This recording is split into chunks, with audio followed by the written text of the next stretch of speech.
Factor TV տաղավարում հյուրընկալել են քաղաքական վերլուծաբան Արմեն Բաղդասարյանին բարձես, պարոն Բաղդասարյան, ընդդիմադիր 16 ուժերը պատրաստվում են ապստամբության զորով գրավել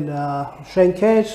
վերցնել իշխանությունը դա հայտարարել է թե Վազգեն Մանուկյանը, թե ընդդիմադիր այլ գործիչներ, դեպի ուր է գնում պարոն Բաղդասարյան մեր քաղաքական կյանքը, քաղաքական զարգացումները։ Եթե այսպես շարունակվի, ապա իսկապես գնում ենք ներքաղաքական լարվածության, ներքաղաքական բախումների։ Ընդ որում այդ սրացումները ես տեսնում եմ, որ երկկողմանի են։ Այնպիսի տպավորություն է, թե եւ իշխանությունները եւ այդ 16-ի ֆորմատը երկուսն էլ կտրականապես դեմ են սահմանադրական ճանապարհով իշխանափոխության, այսինքն արտահերթ ընտրությունների եւ գնում են արճակատման։ Այնպիսի տպավորություն է, թե թղթախաղի սեղանի շուրջ խաղադրույքներ են բարձրացնում, մեկը բարձրացնում է, մյուսը ավելի է բարձրացնում։ Թղթախաղ վաբանկի կանոններով։ Այո, այդպիսի տպավորություն է ստեղծվում, որովհետև տեսեք, մենք մի կողմից փետրվարի 20-ի հանրահավաքը ցույց տվեց, բավականին լուրջ հանրահավաքը, որ այնուամենայնիվ հասարակության մեջ արտահերթ ընտրությունների պահանջարկ կա։ Մյուս կողմից Հայաստանը այնպիսի վիճակում է, որ չի կարող իրեն թույլ տալ ներքաղաքական բախումներ, ներքաղաքական սրացումներ կամ Վազգեն Մանուկյանի ասած կայծակնային այդ ապստամբությունը։ Հետևաբար միակ ողջամիտ լուծումը պիտի լիներ արտահերթ ընտրությունների անցկացումը։ Հիմա այդ ներեցեք պարոն Բաղդասարյան, այդ ընտրությունների գաղափարը ով է տորպեդարում, իշխանությունը թե ընդդիմությունը։ Եվ իշխանությունը եւ ընդդիմությունը։ Ընդ որում ես տրամաբանությունը չեմ հասկանում տորպեդահարելու համենայն դեպս իշխանությունների կողմից, որովհետեւ իշխանությունները մի կողմից ասում են, որ դեռևս բավականաչափ լայն հանրային աջակցություն ունեն, ինչ որ սոցիոլոգիական հարցումներ են թվեր են ներկայացվում, որ Նիկոլ Փաշինյանը շարունակում է մնալ ամենաբարձր վարկանիշ ունեցող գործիչը եւ այլն։ Այդ դեպքում անհասկանալի է, թե ինչու են նրանք գնում սրացումների, առավել եւս որ յուրաքանչյուր օր իշխանությունները հերթական հիմարություններն են անում, հերթական սխալներն են անում եւ յուրաքանչյուր օր իշխանությունների վարկանիշ ավելի ցածր է լինում, քան նախորդ օրը։ Այսինքն գնալով նրանք իրենց այդ եղած վարկանիշները նվազեցնում են, ես պատճառը չեմ հասկանում։ Պարոն Բաղդասարյան, երբ երկու կողմն էլ իշխանություն, ընդդիմություն գնում են առճակատման, ինչպես դուք եք ասում, դա այսպես ավարտվում է ընդհանրապես բախումով, հա։ Իսկ բախումներ մեր քաղաքական կյանքում, այս անկախ Հայաստանի պատմության մեջ տեսել ենք եւ դրանց ավարտնել ենք տեսել։ Հիմա ինչ է լինելու, ինչու այդ չեն գալիս իրար հետ այդ քաղաքական ուժերը ընդհանուր եզրանկման, ինչն է խանգարում այդ քաղաքական հպարտությունն է խանգարում իրար հետ նստել, երկխոսել, թե այլ խանգարում։ Երկու կողմերն էլ ասում են, որ երկխոսելու բան չկա։ Եվ տեսեք, իրականում այնպես չի, որ քաղաքական դաշտում միայն այդ երկու բևեռներն են, միայն Նիկոլ Փաշինյանն է եւ այդ 16-ի ֆորմատը, այդպես չի իրականում։ Ես օրինակ չեմ կարծում, թե այդ 16-ի ֆորմատը կգնա կայծակնային ապստամբության կամ նույնիսկ այդպիսի փորձեր կանի։ Բայց հայտարարում են։ Չեմ կարծում, թե դե միջև էլ բոլորը տարբեր բաներ են հայտարարում, հետո չեն անում։ Իմ կարծիքով այո, նրանք էլի թղթախաղի կանոններով փորձում են այդպես սրել իրավիճակը եւ ճնշում գործադրելով իշխանություններին ստիպել գնալ արտահերթ ընտրությունների։ Բայց մի բան, որը չստացվեց պատերազմից հետո, երբ ստացած վերք հասարակության բավականին թարմ էր, տառապանքը ավելի ուժգին տեսք ուներ, քան ամիսներ անց, 3-4 ամիս է անցել, կրկին բնականաբար ցավ կա մարդկանց սրտում, բայց այն չէ ինչ որ հա պատերազմի հենց օրերին կամ հաջորդած օրերին։ Այդ բաղկանում ինչի վրա է ձեր կարծիքով հիմնվում ընդդիմությունը, եթե չստացվեց նոյեմբերին կամ դեկտեմբերին, ինչու պետք է փետրվարին կամ մարտին ստացվի։ Նոյեմբերին եւ դեկտեմբերին չստացվեց, որովհետեւ փորձ արվեց հասարակության բարձր էմոցիոնալ ֆոնի վրա շատ արագ, այսպես կայծակնային իշխանափոխություն իրականացնել, քանի որ իշխանություններն էլ ահավոր ընկճված էին, թիմը ինքը շոկի մեջ էր իշխանական թիմը, եւ բայց այդ կայծակնայինը չստացվեց։ Եվ ինչ որտեղ նույնիսկ լավ էր, որ չստացվեց այդ ժամանակ արտահերթ ընտրությունների անցկացում, որովհետեւ էմոցիոնալ ֆոնը կխանգարեր։ Հիմա անցել են ամիսներ, հիմա մենք տեսնում ենք, որ պետության առջև ծառացած խնդիրները օրեցօր բարդանում են, տեսնում ենք նաև, որ գործող իշխանությունները ի վիճակի չեն այդ խնդիրները լուծել, հասարակությունը ինքը ոչ միայն տեսնում է դա, այլև սկսում է կամաց-կամաց պատկերացնել, թե ինչպիսին պիտի լինի հաջորդ իշխանությունը։ Այսինքն ավելի սառը իրավիճակում ընտրություններ անցկացնելը իհարկե ավելի արդյունավետ է, որովհետև հասարակությունը պիտի ուշադրություն դարձնի ոչ թե անձանց, ոչ թե էմոցիաներին, այլ կոնկրետ ծրագրերին, կոնկրետ ճանապարհային քարտեզին, կոնկրետ իրականացման ուղիներին։ Ընդդիմությունից իշխանությանն էլ մեղադրում, որ գիտեք, դուք պարտվելու եք այս ընտրությունների հաջորդ, դա շատ լավ գիտակցում եք, դրա համար էլ փաստորեն այդ գաղափարը տորպեդահարում եք, իշխանությունն էլ ասում է, գիտեք, դուք վստահ եք, որ խորհրդան չեք անցնելու, դրա համար մեր այդ հուշագրի գաղափարին այսպես կողմ չեք արտահայտվում, հա, ճշմարտությունը որտեղ է, ինչու շահագրգիռ չեն գնալ ձեր նկարագրած սահմանադրական ճանապարհով։ Այ տեսեք, հենց խնդիրն էլ դա է, որ ընդդիմությունը հանրահավաք կազմակերպեց, ընդդիմադիր 16 ուժեր, հա, նույնիսկ հանրապետականն էլ հետը հավաքվեց պատկառելի թվով։ Ամեն դեպքում 12-13 հազար տարբեր գնահատականներով ավելի շատ, բայց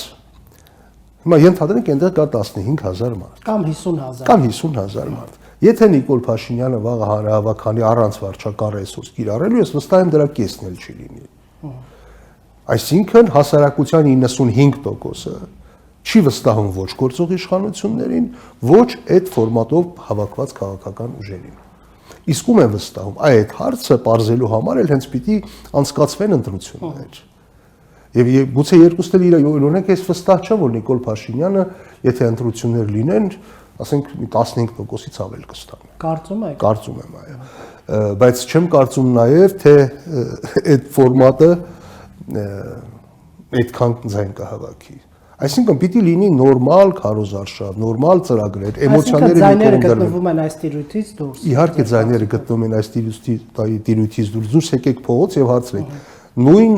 էնտուզիազմով քարկոծում են, հայհոյում են եւ իշխանություններին եւ այդ հարթակում հավաքվածներին։ Այդ պարագայում ինչ ընտրանք ունի այսօր սովորական քաղաքացին, որը հոգնել է ընդհանրապես քաղաքական այդ պայքարներից, ամեն օր հնչող եթերներից, հայհոյանքից, այդ բռնության կոչերից կամ վիրավորանքներից, հա, քաղաքական դաշտում այս երկու բևեռից դուրս կան ուժեր, բայց արդյոք նրանք այնպիսի ծրագրեր են առաջարկում, այնպիսի արժանահավատություն են ներշնչում քաղաքացիներին, որ ընտրության պարագայում նրանց հետևից կգնան։ Տեսեք, ինչ պիտի անի հասարակությունը։ Պիտի անի այնպես, ինչպես վաղուց քաղաքակիրթ երկրներում վարվում են բոլոր հասարակությունները։ Ընտրություններից առաջ պիտի ծանոթանան քաղաքական ուժերի ծրագրերին, պիտի հասկանան, իրենց խաբում են, թե դա հնարավոր է իրականացնել։ Եվ պիտի ընտրեն այն քաղաքական ուժին, որը ներկայացնում է իրատեսական, իրագործելի ծրագրեր։ Սրանք հենց այնպես բառեր չեն, որտեղ միջև հիմա այդպես չի եղել։ Միջև հիմա քաղաքական դաշտում պայքարը ինչպես է ընթացել։ Մեկը ասում է մենք պիտի գրավենք Գյանջան,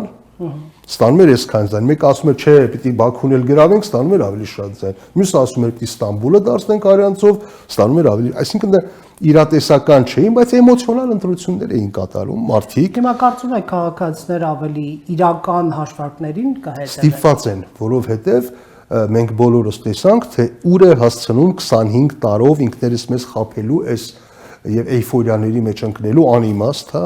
այդ ճանապարհը մեզ ուր հասցրեց, բոլորս տեսանք։ Հիմա ստիպված ենք մենք այդ իջնել գետնին, այդ հասկանալ իրողությունները, ստապ գնահատել իրավիճակը եւ ըստ այդմ առաջ շարժվել։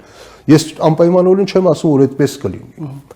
Բայց եթե այդպես չլինի, մեր կորուստները շարունակվելու են։ Մեր պարտությունը նոյեմբերի 10-ով չի ավարտվել։ Մենք այսօր էլ ամեն օր պարտվում ենք, որովհետեւ այսօր էլ մենք չենք հասկացել ոչ պատճառները, ոչ եզրակացություններ ենք արել, ոչ էլ ունենք այն իշխանությունները, որ ինչ որ եզրակացություններ անեն գոնե։ Այ ինչու իշխանության մոտ չկա այդ ձգտումը, թեկուզ հայտարարել, որ գիտեք, մենք ստեղծելու ենք քննիչ հանձնաժողով, որպեսզի այդ հարցադրումները, շշուկները, միգուցե բամբասանքները, միգուցե դավադրության տեսությունները ստանան պատասխաններ։ Հազար ու մի այսպես մեկնաբանություն է հնչել, Շուշին հանձնեցին, Հադրութը հանձնեցին, չգիտեմ, չանցնենք, հա, այդ տիրույթ։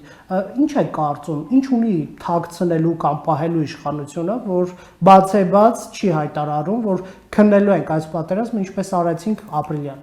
Տեսեք, ճիշտ հարցադրում ենք անում, բայց խնդիրն էլ հենց այն է, որ մենք պատերազմ ենք պարտվել եւ միջև հիմա խոսում ենք դավադրությունների մասին։ Այսինքն հասարակության գիտակցության մեջ արմատավորում ենք այն պատկերացում, թե իբր մենք դավադրության արդյունքում ենք պարտվել, թե իբր դա պատահականություն էր, դավադրություն չլիներ, մենք հաղթելու էինք, բայց այդպես չի իրականում։ Կռվել ենք Թուրքիայի դեմ։ Մենք կռվել ենք Թուրքիայի դեմ, Ադրբեջանի դեմ, վարձկանների դեմ, ամբողջ աշխարհի դեմ ըստ էության, որովհետև մեր դաշնակիցները մեզ ոչնչով չօգնեցին։ Հակառակը մեր դաշնակիցները պնդում էին տարիներ շարունակ, որ այդ տարածքները պիտի վերադարձնել։ Այսինքն մենք այնպես չի, որ եթե դավադրությունը չլիներ, մենք չէինք պարտվելու։ Հասկանում եք, խնդիրն այն է, որ մենք մտել էինք մի գործընթացի մեջ, որի անխուսափելի վախճանը պարտությունն էր։ Եվ այնպես չի, որ մի քանի հոգի դա, չգիտեմ, ճիշտ է, կար տխմար կառավարում, կար փնթիություն, այդ փնթիությունը շարունակվում է, կարող էր ելքը այդպեսին այսքան կործանարար չլինել։ Բայց նույնիսկ իդեալական պայմաններում հասկանալի է, չէ՞, որ մենք օբյեկտիվորեն հաղթելու շատ փոքր շանս ունենք, եթե մենք պատերազում ենք Թուրքիայի, Ադրբեջանի, վարձկանների, Պակիստանի, չգիտեմ ում ասես թե։ Իսկ այդ պարտությունը մոտեցավ եւ այդ պահը ավելի արագացավ, ինչու, որովհետեւ իշխանության քաղաքականություններ սխալ, թե արդեն բոլորի համբերության բաժակը լցվել է։ Ես կարծում եմ պատերազմը անխուսափելի էր, պարզապես Նիկոլ Փաշինյանը իր անհավասարակշիռ չմտածված քաղաքականությամբ դա արագացրեց եւ ավելի ծանրացուցիչ հետևանքներով արագացրեց, որովհետեւ այո, պատերազմ կլիներ, բայց ոչ այդպիսի կործանարար արդյունքներով։ Ամեն դեպքում մենք կարող էինք, չէ՞, թեկուզ պատերազմի ինչ որ պահի կանգնեցնել, թույլ չտալ, այսինքն կոպիտ ասած հարթավայրը ադրբեջանցիները կարողանալու էին գրավել այդ հզորությամբ։ Ջաբրայել, Զանգեզուրի։ Այո, հարթավայրը կարողանալու էին գրավել, բայց ոչ Բերձոր կարող էին հասնել, առավելից ոչ Շուշի կարող էին հասնել, հնարավոր էր դա կանգնեցնել։ Սա էր անհասկանալին։ Դուք հասկանում եք, իհարկե դավադրությունների տեսություն, բայց ոնց կարող է այդպիսի պատերազմ լինել, երբ որ հայկական բանակը իր ամենահզոր զենքով հարվածում է իր միակ միջնաբերդին։ Այդպես ոնց է լինում։ Երբ որ հայկական ամենահզոր զենքը արձակում է ընդամենը մի կրակոց եւ արձակում է իր իսկ բերդաքաղաքի վրա։ Այնից Սերժ Սարգսյանը հայտարարում է, որ պետք է Ջաբրայել հորադիզ այդ հատվածի վրա կրակել, երբ կուտակումներ կային եւ պատերազմ։ Չէ, դա ուրիշ հարց է։ Ես կարծում եմ, ես վստահ եմ, որ եթե ինքը լիներ պատերազմի ժամանակ Հայաստանի գերագույն գլխավոր հրամանատար, ինքն էլ չէր կրակելու։ Ուրիշ բան, որ հետին թվով իրավունք ունի այդպես ասել։ Բայց ես վստահ եմ, որ չէր օգտագործելու այդ զենքերը, հաշվի առնելով արդեն արկա իրողությունները, որ պատերազմին մասնակցում է Թուրքիան եւ պատասխան հարվածը կլինի շատ ավելի կործանար։ Պարոն Բաղդասարյան, որպես այսպես քաղաքական դաշտին շատ լավ գիտակ, հա, անձնավորություն, ձեզ համար անակնկալ էր այն հանգամանքը, որ Սերժ Սարգսյանը փաստորեն այսպես ոչ մի թիսողական տրամաբանության մեջ չէ։ Ինչու այս հարցը տալիս եմ, դե կարող են ասել, գիտեք ինչ, Կիսիլյովի հարցազրույցից էլ պարզ էր, որ նա ոչ մի թիսողական չի կամ Աղդամը իմ հայրենիքը չի այդ արտահայտությունից հետո, բայց նրա թիմակիցները այս իշխանությանը բավականին կոշտ էին, այսպես մեղադրում հեղափոխության հենց հաջորդ օրվանից, որ եկել է Նիկոլը հողերը տալու եւ օրինակ Տեր-Պետրոսյանը երբ 17-ին ընտրություն էր, բացայբաց հայտարարեց, որ գիտեք, ես աջակցում եմ Սերժ Սարգսյանին գնա եւ լուծի Ղարաբաղի հարցը, բայց միայն այդ հարցում, հա։ Բայց Սերժ Սարգսյան, որ ոչ մի թիսողական չէ, չարեց այդ բանը, նույն Փաշինյանի պարագայում։ Ինչ կարող եք ասել այս մասին։ Սա ընդհանրապես մեր քաղաքական դաշտի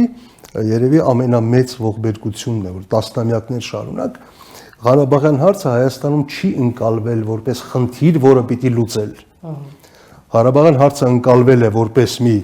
հակամարտություն, որը կարելի է օգտագործել երկրի ներսում ներքաղաքական խնդիրներ լուծելու համար։ Ոչ որևէ մեկը չի ցանկացել Ղարաբաղյան հարցը լուծել։ Նրանք ցանկացել են Ղարաբաղյան հարցը շահարկելով երկրում հասնել իշխանության կամ պահպանել իշխանությունը, միշտ էլ այդպես են ընկալել։ Իհարկե ոչ մի թիզական չեն եղել ոչ Սերժ Սարգսյանը, ոչ Ռոբերտ Քոչարյանը, որովհետև նրանք բանակցություններում ուրիշ բան էին ասում, բայց նրանց թիմը այստեղ ուրիշ բան էր ասում։ Ինչու, որպեսզի այդ հարցի շահարկումով միշտ ամեն ընտրությունների ժամանակ այդ հարցը շահարկվել է, հիշում եք։ Այո։ 2008 թվականին, երբ որ իրավիճակը լարված էր, ասում էին Թուրքի ժրաղացին ջուր եք լցնում, նրանք սպասում են, որպեսզի հարձակվեն եւ այլն։ Ամեն անգամ ընտրություններից առաջ, այսինքն միշտ Ղարաբաղյան հարցը ընկալվել է որպես միջոց ներքաղաքական խնդիրներ լուծելու համար։ Մինչդեռ հակառակը պիտի լիներ։ Ղարաբաղյան հարցը պիտի այն հարցը լիներ, որը ներքաղաքական շահարկումներում տեղ չունենար եւ այդ հարցում մշակվեր միասնական պետական քաղաքականություն եւ արգելվեր այդ հարցը շահարկել ներիշխանական պայքարում։ Հիմա էլ դա է շարունակում է, մենք տեսնում ենք, որ դա է շարունակում, որովհետև էլի միմյանց մեղադրում են, հիմա արդեն Սյունիքը հանձնելու մեջ,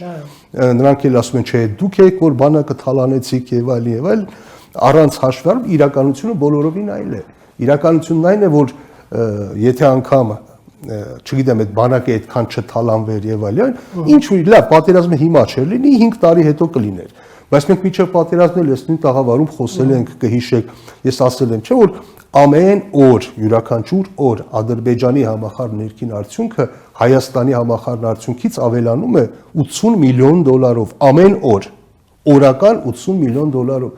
Այսինքն ինչ որ պահ գալու էր, երբ անկախ նրանից դու անօթաչու կսարքես, թե դղյակների փոխանակ, թե ինչ կանես, միևնույն է պոտենցիալները համատեղելի չեն։ Հետևաբար պետք է գնալ խնդրի կարգավորման ավելի լավ պայմաններով։ Պարոն Բաղդասարյան, այսինքն այդ արհավիրքը միայն Տեր-Պետրոսյանին է տեսանելի, որ Ռոբերտ Քոչարյանը համարում էր, որ 10 տարի չի լինի, եւ դրանից հետո ինչ ուզում է լինի, այդպես էլ եղավ։ 10 տարում ոչինչ չեղավ այնտեղ։ Սերժ Սարգսյանը մտածում էր, որ 10 տարի հետո ինչ կլինի, այդպես էլ եղավ։ Ես օրինակ, երբ որ ինքը ասում է, որ ես ուզում էի 2018-ին մնալ վարչապետ, որպեսզի ես ստորագրեմ Լավրովի պլանը, հա, այսպես ասած, ես շատ վստահ չեմ, որ նա կստորագրեր։ Ինձ թվում է, էլի ժամանակ կձգեր մինչև գուցե պարտադրեին շատ ավելի ծանր պայմաններով, չէ՞, որտեվ հարցը չէ առաջ։ Իհարկե, հարցը չէ առաջում, եթե նա մտադիր էր մնալ եւ Լավրովի պլանը ստորագրել, բա ինչու միջև 18 թվականը չէր անում։ Այստեղ Ռուսաստանի դերակատարության մասին խոսենք։ Հայաստանը մշտապես պայքարել է Թուրքիայի այս տարածաշրջանում այսպես զարգանալու եւ տարածվելու դեմ։ Ղարաբաղյան հարցում առավել եւս որպեսզի համանախագահ օրինակ չդառնա, ինչը պահանջել է տարեշանակ Ադրբեջանը, բայց վերջին շրջանում Դմիտրի Մեդվեդևը հայտարարում է, որ այլևս չեն կարող Թուրքիային հաշվի չառնել, Ղարաբաղյան հարցը նրա հետ է պետք քննարկել։ Արդար է Ռուսաստանի վերաբերմունքը իր դաշնակից Հայաստանի նկատմամբ պատերազմի օրերին եւ դրանից հետո։ Գիտեք, իհարկե մեր հասարակությունը շատ ավելին էր ակնկալում։ Բայց հիմքեր ունեն։ Բայց ոչ, որ չեմ կարծում, թե ռուսները մեզ խաբել են։ Որովհետեւ չէ որ նրանք անընդհատ մեզ ասում էին, որ այդ տարածքները պիտի վերադարձնել անպայման։ Նրանք հատուկ 3 ամիսը մեկ մեզ հիշեցնում էին, որ եթե Ղարաբաղում կռիվ լինի, մենք ձեզ չենք օգնելու։ Մի քանի դեռ պատերազմը չի հասել Հայաստանի տարածք։ Բայց մենք անընդհատ մտածում ենք, հա դե ասում են, բայց մեր դաշնակիցները ոնց կարող է չօգնել։ Իրենք մեզ չեն խաբել։ Ուրիշ բան, որ մեր ակնկալիքները ավելի շատ էին։ Հիմա արդար էր իրենց վերաբերմունքը մեր նկատմամբ, թե չէ, իհարկե անարդար էր, բայց միջազգային հարաբերություններում արդարության, անարդարության չափորոշիչներով չեն առաջնորդվում, այլ նպատակահարմարությամբ։ Ռուսաստանը վարվել է այնպես, ինչպես իրեն նպատակահարմար է եղել։ Կա այսպիսի տեսակետ, որ թույլ տվեց ուղղակի Ռուսաստան, որ հայկական կողմը պարտություն կրի եւ այդ Լավրովի պլան կոչված կամ դրա մոդիֆիկացված տարբերակը իրագործվի, հենց մեր պարտությունը նաեւ Ռուսաստանի շահերից է բխում այնտեղ բերել խաղաղապահներ։ Եթե Հայաստանը հաղթեր եւ Ադրբեջանին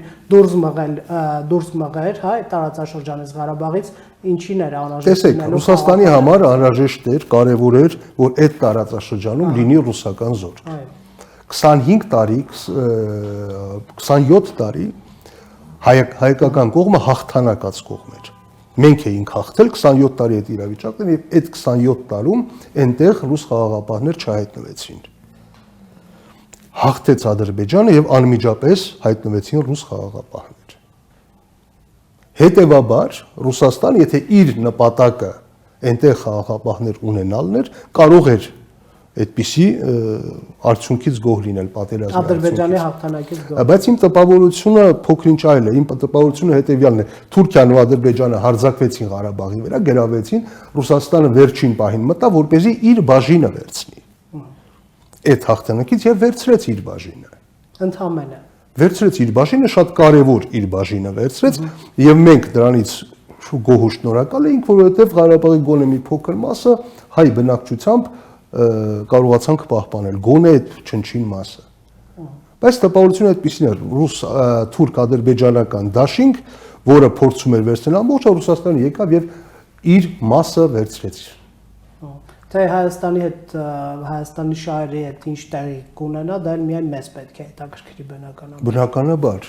մենք պիտի մեր Նույնիսկ մեր արտաքին քաղաքականությունը մենք պիտի կառուցենք ոչ թե պատրանքների վրա, այլ փորձելով մեր շահերը համադրել մեր դաշնակիցների այլ պետությունների հետ։ Հիմա այդ հարցում մեր շահերը չէին համընկնում։ Եվ ռուսները մեզ ասում էին, որ մեր շահերը չեն համընկնում, որ դուք այդ տարածքները պիտի վերադարձնեք։ Անկամ Իրանը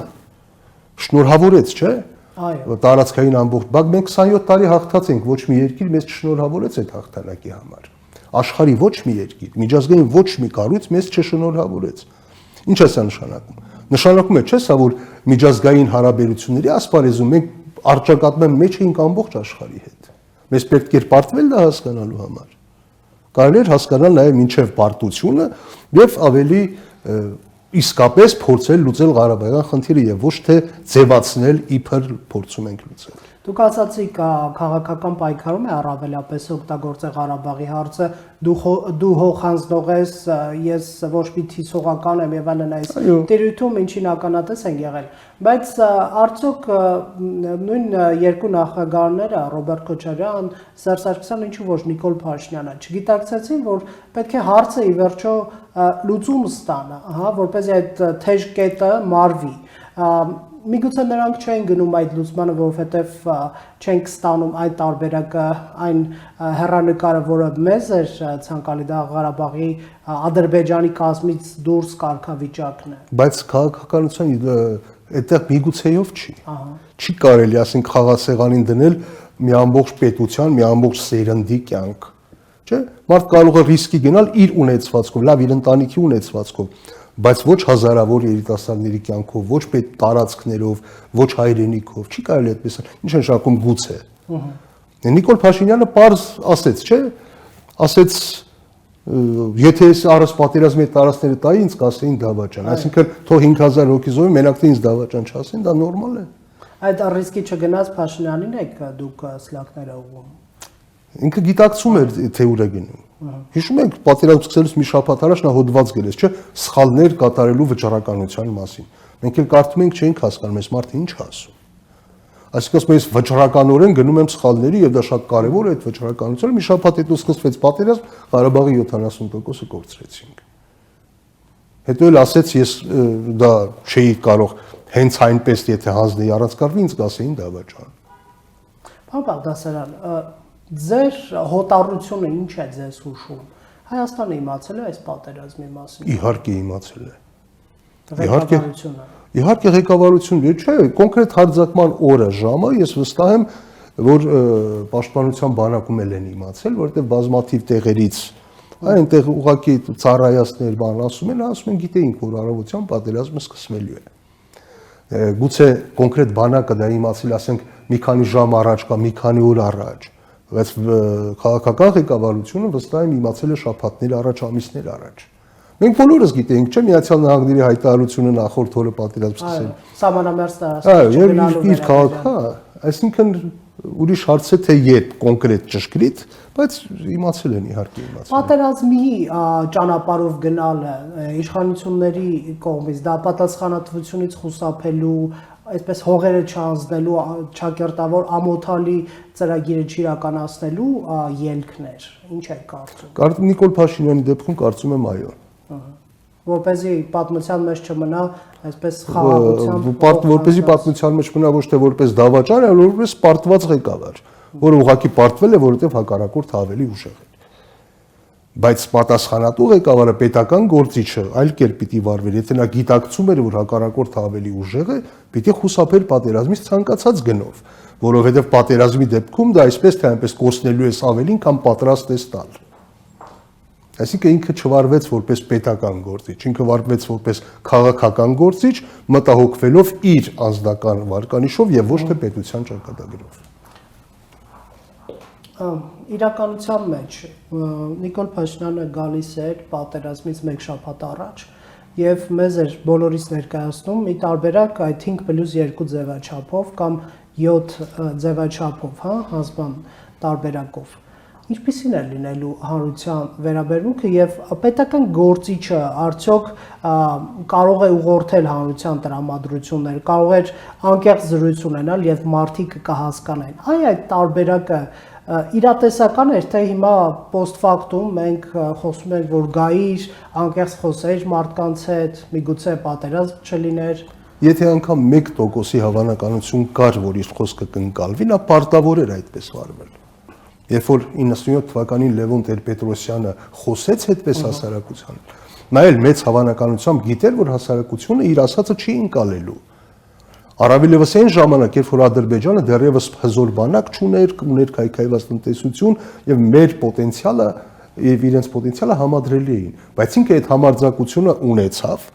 հասարակությունը չընկալեց իր ասածը, ինքը հրաժարական տվեց։ Հիմա Նիկոլ Փաշինյանը պարտավոր էր այդպես վարվել, եթե անգամ բոլորը իրենք ասեին դավաճան, ինքն կասեր դե ինչ արած, ես սա եմ ճիշտ տեսնում, եթե այլ կերպ եք մտածում, ստեսություն, բայց նա պարտավոր էր այդպես վարվել։ Շնորհակալություն պարոն Բաղդասարյան այս զրույցի համար։ Հարգելի հեռուստադիտողներ, Factor TV-ի տաղավարում հյուրընկալել են քաղաքական մեկնաբան Արմեն Բաղդասարյանին։